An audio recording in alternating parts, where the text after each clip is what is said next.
dulu marketplace jadi jalan pintas cuan bagi UMKM online. Tapi sekarang dengan biaya admin, layanan, sampai ongkir makin naik, margin pun makin tipis, omsetnya pun makin tertekan. Banyak yang akhirnya pindah membuat website sendiri untuk kendalikan bisnisnya. Lalu apa sebenarnya terjadi dan bagaimana solusinya bagi pelaku usaha kecil ini? Kita akan bahas tuntas bersama Direktur Ekonomi Digital Celios, Nailul Huda. Selamat pagi, Mas Nailul. Pagi, Mas Ruli. Baik, Mas Nailul, dalam pandangan Anda, kenapa akhirnya marketplace sekarang menaikkan hal-hal ataupun harga-harga tersebut, Mas Nailul? Apa yang mendasari dilakukan kebijakan tersebut oleh para marketplace? Iya, yang pasti seperti ini, Mas Ruli, bahwa kalau kita lihat gini kan untuk pembiayaan ataupun pendanaan ya, bagi semua platform digital itu memang lagi seret. Yang Mhm. naik cuma AI dan sebagainya. Ya, Tapi kalau kita lihat untuk yang sektor ekonomi digital yang notabene tradisional, itu memang mengalami perlambatan dalam hal pendanaan. ya. Itu terjadi di semua negara lah. Mhm. Nah, kalau kita lihat juga di Indonesia, ini kan juga sudah cukup lama ya, bahwa ada pemain-pemain yang cukup lama Mhm. yang memang menggelontorkan uang terus-menerus. Nah, tapi satu Mhm. sisi sebenarnya juga tidak ada persaingan baru yang masuk gitu kan. Nah, Oke. biasanya kalau ada persaingan baru yang masuk, itu kan pasti bakar uang tuh awal-awal gitu kan. Ya. Nah, biasanya pemain yang existing itu juga akan ikut-ikutan gitu. Mhm. Nah, sekarang ini tidak ada nih. Makanya kalau kita lihat mereka sudah mulai untuk memikirkan bagaimana untuk menarik keuntungan dari situ. Nah, selama ini kan memang mereka belum menguntungkan secara bisnis. Nah, sekarang nampaknya mereka sudah mengarah untuk bagaimana menghasilkan keuntungan. Mhm. Mas Nailul, mungkin kita akan memberikan sedikit penjelasan kepada pemirsa terkait dengan era bakar uang di marketplace. Mungkin bisa Anda elaborasi sedikit kira-kira kapan itu mulai terjadi Hmm, dan apa yang menyebabkan adanya era bakar hmm. uang oleh marketplace ini, Mas, sebagai background bagi para pemirsa. Ya, kalau kita lihat sebenarnya di tahun 2015, Mhm. 2016, 17, nah itu memang era bakar uang marketplace itu sangat tinggi. Nah, Mhm. ini memang sangat kita maklumi ketika Mhm. ada usaha baru yang muncul. Ya. Nah, semua usaha nampaknya juga ada marketing fee gitu kan biasanya kan, atau biaya marketing gitu kan. Nah, ini adalah biaya marketing dari platform. Nah, mereka ini melihat dari sisi sellernya itu juga perlu dirangkul banyak, dari sisi Mhm. buyer juga dirangkul banyak. Nah, bagaimana mereka mencoba untuk menggait dari dua-duanya? Nah, salah satunya Mhm. adalah dari berikan diskon untuk Mhm. pembeli, terus ongkir juga ditanggung sama platform dan sebagainya. Nah, Mhm. ini untuk apa sih? Ini untuk apa sih? Nah, ini adalah Mhm. untuk menaikkan nilai valuasi. Ya. Nah, ketika nilai valuasi naik, maka pendanaan juga akan naik biasanya. Nah, inilah Mhm. yang memang diincar di awal-awal. Nah, Mhm. tapi kalau kita lihat sebenarnya era ini juga sudah menipis. Ketika Mhm. apa? Ketika ya pendanaan di sisi sektor ekonomi digital itu sudah mulai seret, Mas Ruli. Jadi Oke. memang ini sudah mulai seret dalam beberapa tahun terakhir. Mhm. Kalau kita lihat investasi ataupun pendanaan dari semua ini ya, semua negara ya, Mhm. itu mengalami penurunan yang cukup tajam, termasuk Mhm. di Indonesia. Mhm. Makanya ini saya tidak heran ketika e-commerce ini mulai untuk Mhm.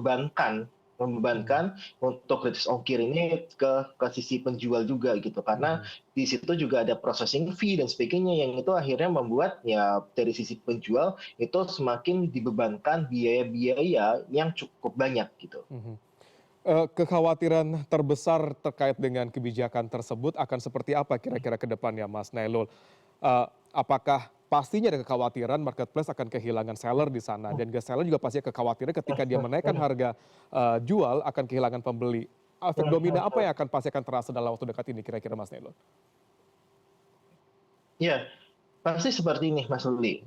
Pembeli di online commerce ya, baik Mhm. itu via e-commerce, Mhm. social commerce dan sebagainya itu sensitif dengan harga. Mhm. Terutama kalau kita lihat, nah ini bukan gender ya, tapi Mhm. kita lihat di sisi perempuan itu cukup sensitif terhadap harga. Bahkan harga beda 1.000 5.000 pun itu Iya. mereka akan pasti pilih yang lebih murah. Iya. Nah, ini menciptakan sebenarnya ketika menaikkan harga, Mhm. tentu ini tidak serta-merta langsung menguntungkan dari sisi sellernya Mhm. ataupun ya tidak menutupi kemungkinan itu juga seller itu akan rugi gitu kan. Mhm. Karena apa? Karena permintaan itu justru akan turun gitu kan. Nah, makanya efek domino yang sudah kita sampaikan juga sebenarnya adalah Mhm. Mhm. ketika harga ini terlampau tinggi dan Mhm. sebagainya, Mhm. seller-seller ini akan pindah ke dua channel. Ya. Yang pertama adalah melalui media sosial. Nah, Mhm. media sosial ini atau kita sebut social commerce ya, Mhm. itu memang cukup berkembang gitu kan. Karena apa Mas Uli? Karena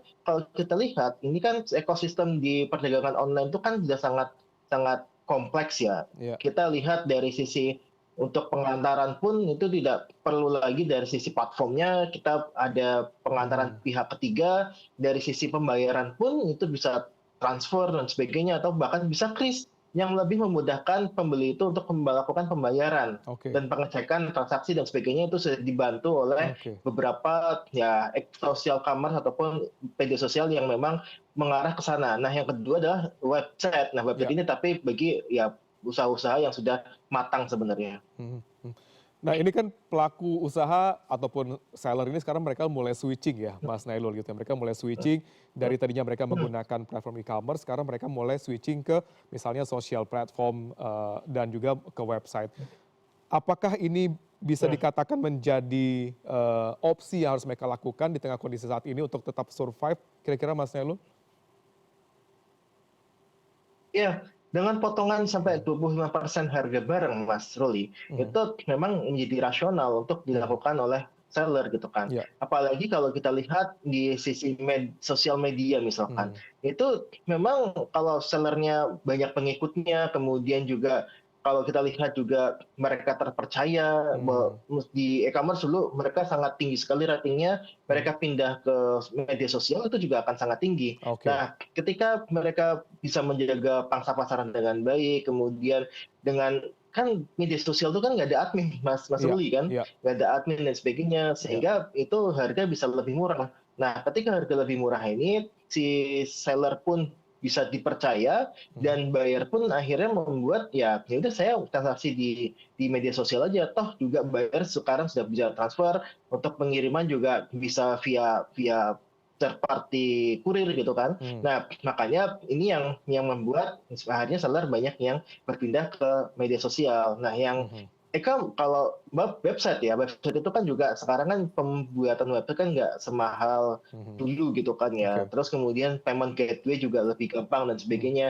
Saya rasa ini akhirnya memudahkan dari sisi seller untuk mengembangkan channelnya. Nah, Baik. kadang di e-commerce itu mereka cuma lihat-lihat saja, tapi transaksinya di luar itu juga ada gitu. Oke. Makanya Ya. inilah yang kita sebutkan ini harus harus dipertimbangkan matang-matang nih sama platform untuk menentukan ya tadi platform fee ataupun ya processing fee itu bagi sellernya yang memberatkan seller dan tidak mungkin untuk dibebankan seluruhnya ke konsumen.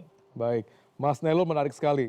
Dan kalau kita melihat pemerintah kan sekarang sedang mencoba untuk mengumpulkan para platform e-commerce ini dan untuk membuat sebuah regulasi bagaimana platform e-commerce ini tidak menaikkan ongkos-ongkos tersebut gitu. Menurut Anda apakah ini bisa terlaksana di tengah kondisi yang Anda sampaikan dari awal bahwa kondisinya memang tidak sedang baik-baik saja saat ini oleh para e-commerce dan juga para pebisnis dan pengusaha?